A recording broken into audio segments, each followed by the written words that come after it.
ناظرین، آج میں آپ کے سامنے ایک بہت ہی زبردست واقعہ لے کر حاضر ہوا ہوں۔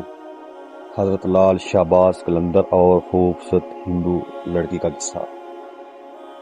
سندھ کے علاقے میں حضرت لال شہباز قلندر کی ایک کرامت اور بھی بہت مشہور ہوئی تھی۔ مختلف روایات کے مطابق جب حضرت لال شہباز قلندر سیون میں تشریف لائے تو آپ کے گلے میں ایک پتھر رہتا تھا، اس میں چھوٹے چھوٹے پتھر شامل تھے جسے بڑی خوبصورت طریقے سے تراشا گیا تھا۔ حضرت لال شہباز قلندر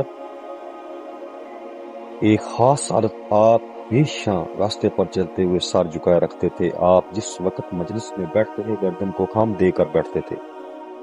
روایات کے مطابق ہندوؤں کا ایک مخصوص قبیلہ رہتا تھا۔ آپ ایک گلی میں بیٹھا کرتے تھے، اس محلے میں ایک مشہور خاندان رہتا تھا۔ یہ لوگ پردے کے سخت پابند تھے۔ اس خاندان کی عورتیں ڈولی میں بیٹھ کر آیا جایا کرتی تھیں۔ اس خاندان کی عورت حضرت لال شہباز قلندر سے بہت عقیدت رکھتی تھی۔ جب بھی آپ اس گلی میں بیٹھتے وہ عورت بھی آپ کو گھنٹوں تک آپ کا نظارہ کرتی رہتی تھی۔ ہندو عورت کی خواہش تھی حضرت لال شہباز قلندر کا دیدار کرے۔ آپ ہمیشہ سر جھکا کر بیٹھتے تھے، اس لیے وہ آپ اپنی کوششوں میں کامیاب نہ ہو سکی۔ ایک دن ہندو عورت وحشت اس قدر بڑی کہ شوق کے دیدار میں کھڑکی سے چھلانگ لگا دی تو حضرت لال شہباز قلندر کے قدموں میں جا کر گری۔ اونچائی سے گرنے کی وجہ سے ہندو عورت شدید زخمی ہو گئی تھی تو اس قدر حضرت لال شہباز قلندر کے چہرے مبارک کو دیکھا تو دنیا سے رخصت ہو گئی۔ جب محلہ کے لوگوں کو معلوم ہوا تو ہر طرف شور برپا ہو گیا۔ مرنے والی عورت کی لاش اٹھانے کے لیے حضرت لال شہباز قلندر کے پاس حاضر ہوئے تو کہا اس بد نصیب عورت کو لے جائیں اس کی آخری رسومات ادا کرنے کے لیے۔ تو آپ حضرت لال شہباز قلندر نے بے پردگی کی وجہ سے حضرت اس کے جسم پر اپنی چادر ڈال دی تھی۔ بات خاندان میں مشہور ہو چکی تھی کہ ہندو عورت حضرت لال شہباز قلندر سے بے حد عقیدت رکھتی تھی۔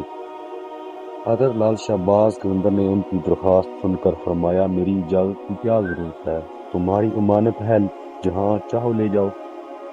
حضرت لال شہباز قلندر کی اجازت کے بعد ہندو عورت کی لاش کو اس کے رشتہ داروں نے اٹھانے کی کوشش کی لیکن بے مقصد میں کامیاب نہ۔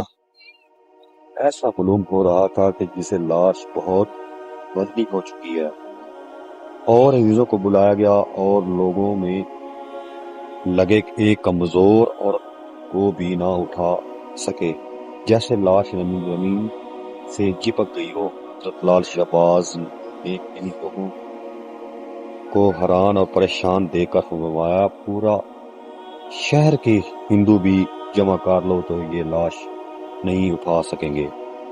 حضرت لال شہباز قلندر کی بات سن کر ان لوگوں میں دہشت طاری ہو گئی، اس بد نصیب عورت کیا گناہ ہوا ہے؟ خاندان کے بوڑھے افراد نے حضرت لال شہباز قلندر کے آگے ہاتھ جوڑ دیے، گناہ اور ثواب کی بات نہیں۔ حضرت لال شہباز قلندر پرجوش لہجے میں فرمایا اس عورت کی خدمت میں جلنا نہیں۔ اس عجیب و غریب صورتحال سے اہل روح بہت پریشان تھے۔ اگر تم اس کو دفن کرنے کا وعدہ کر لو تو لاش اٹھ جائے گی۔ حضرت قلندر پاک نے فرمایا پھر ایسا ہی ہوا۔ ہندو عورت کی ارتھی اٹھنے کی بجائے اس کا جنازہ اٹھا، مسلمانوں کے طریقے پر اس کو دفن کیا گیا۔ حضرت لال شہباز قلندر اس کرامت کو دیکھ کر اس محلے کے کئی ہندو آپ کے دست مبارک پر ایمان لے آئے۔ اس عورت کی قبر آج بھی سیون میں موجود ہے۔ آج بھی اس کی قبر سے مہندی اٹھتی ہے اور مختلف علاقوں سے گزر کر حضرت لال شہباز قلندر کے دربار پر لائی جاتی ہے۔ کسی کی سمجھ میں آئے یا نہ آئے، اہل علم کی محبت رنگ لاتی ہے۔